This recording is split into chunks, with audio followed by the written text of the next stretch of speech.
Hello बच्चों, चलिए प्रश्न को पढ़ते हैं।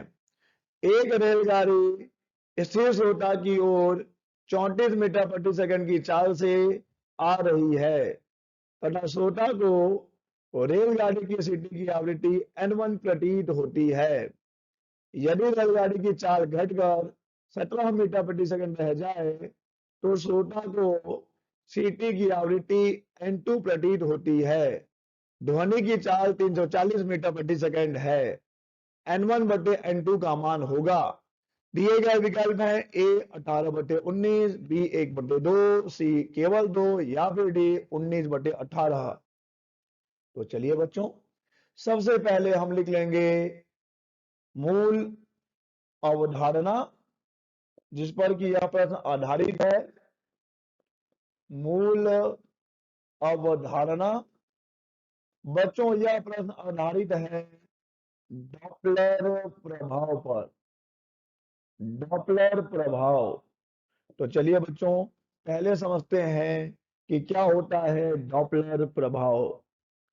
बच्चों, जब कभी ध्वनि स्रोत और श्रोता के बीच आपेक्षिक गति होती है, आपेक्षिक गति होती है, तब श्रोता को ध्वनि स्रोत की आवृत्ति में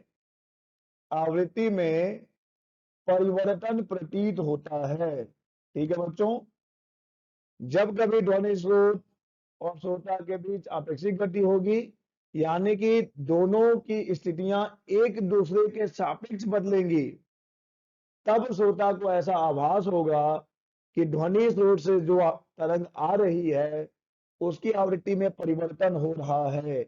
बच्चों, ये परिवर्तन आभासी है, ऐसा श्रोता को प्रतीत होता है। ठीक है बच्चों, और ध्वनि स्रोत में होने वाले इसी आभासी परिवर्तन का नाम है डॉपलर प्रभाव। बच्चों, डॉपलर प्रभाव में हमने विभिन्न विभिन्न स्थितियां पढ़ी हैं, जिसमें से कि यहां पर इस प्रश्न में हमारे काम आएगा जब जब श्रोता स्थिर है, जब श्रोता स्थिर हो तथा ध्वनि स्रोत ध्वनि स्रोत ध्वनि ध्वनि स्रोत गतिमान हो, गतिमान हो। ठीक है बच्चों, यहां पर हम जो स्थिति उपयोग में लाएंगे, हमारा श्रोता स्थिर है, ध्वनि स्रोत गतिमान है। ठीक है बच्चों, तो यहाँ पर जो आभासी आवृत्ति होती है एन डैश बराबर ये हो जाती है बच्चों v बटे v माइनस वी एस गुणा n। ठीक है बच्चों, ये प्लस माइनस हो सकता है, मैं बताऊंगा अभी प्लस कब लेंगे माइनस कब लेंगे। बच्चों, जब ध्वनि स्रोत श्रोता की ओर आ रहा होता है वीएस वेग से, तब बच्चों इस प्रश्न में हम लेंगे ऋण चिन्ह। ठीक है बच्चों, यानी जब वो पास आ रहा होता है तब हम ऋण चिन्ह लेंगे, जब वो दूर जाएगा बच्चों, जब वो दूर जाएगा तब हम लेंगे धन चिन्ह।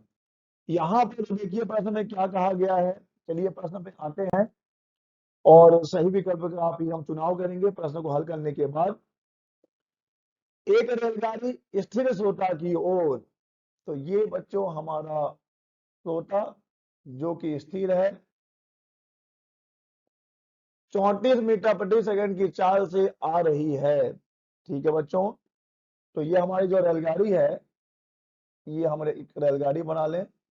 ये रेलगाड़ी है, ये वी एस यानी कि यहाँ पे जो मान दिया है 34 मीटर प्रति सेकंड से उस श्रोता की ओर आ रही है।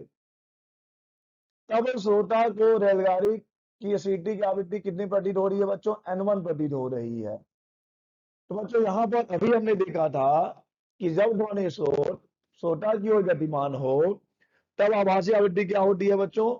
v बटे v माइनस वी एस गुणा n हो जाएगा। n वहां पर वास्तविक आवृत्ति है। यहाँ पर बच्चों हम हमने देख लिया कि जब यहाँ पर Vs का वेग कितना, चलिए हम इसे Vs1 ले देते हैं। जब N1 की बात हो रही है, जब आभासी आवृत्ति N1 है, तो इस स्थिति में वेग कितना है बच्चों, Vs1 है। अब बच्चों जब उसका वेग घटकर कितना हो गया है, देखिए जब उसका वेग घटकर हो गया 17 मीटर प्रति सेकेंड, तो अब मान लीजिए Vs2 बराबर हो गया 17 मीटर प्रति सेकेंड। तो अब जो आभासी आवृत्ति N2 है, तो बच्चों N2 बराबर भी तो सूत्र तो समान ही लगेगा ना, V बटे V माइनस Vs2 गुना N। हमें N1 और N2 का अनुपात ही निकालना है, चलिए दोनों को भाग दे देते हैं। N1 बटे N2, N1 बटे N2 बराबर हो जाएगा, ठीक है, क्या हो जाएगा बच्चों, V माइनस, और क्षमा कीजिएगा बच्चों,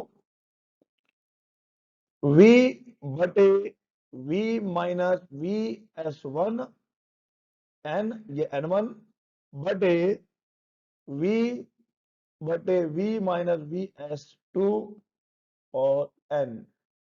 चलिए बच्चों यहाँ से N और N कट जाएगा, V और V कट जाएगा, तब हमें N1 बटे N2 बराबर मिलेगा, ये चला जाएगा ऊपर, तो ये हर का हर तो बच्चों अंश बन जाता है, तो ये हो जाएगा V माइनस Vs2 बटे बटे V माइनस Vs1। और बच्चों यहाँ पर V का मान दिया गया है 340 मीटर प्रति सेकेंड, और हमें मालूम ही है Vs1 और Vs2 क्रमशः 17 मीटर प्रति सेकेंड, और माफ कीजिएगा क्रमशः 34 मीटर प्रति सेकेंड तथा कितना है बच्चों, 17 मीटर प्रति सेकेंड है। मान रख दीजिए, इस सूत्र में मान रख दीजिए बच्चों, V का मान है 340 माइनस और Vs2 का मान 17, यानी 17 बटे 340 माइनस 34।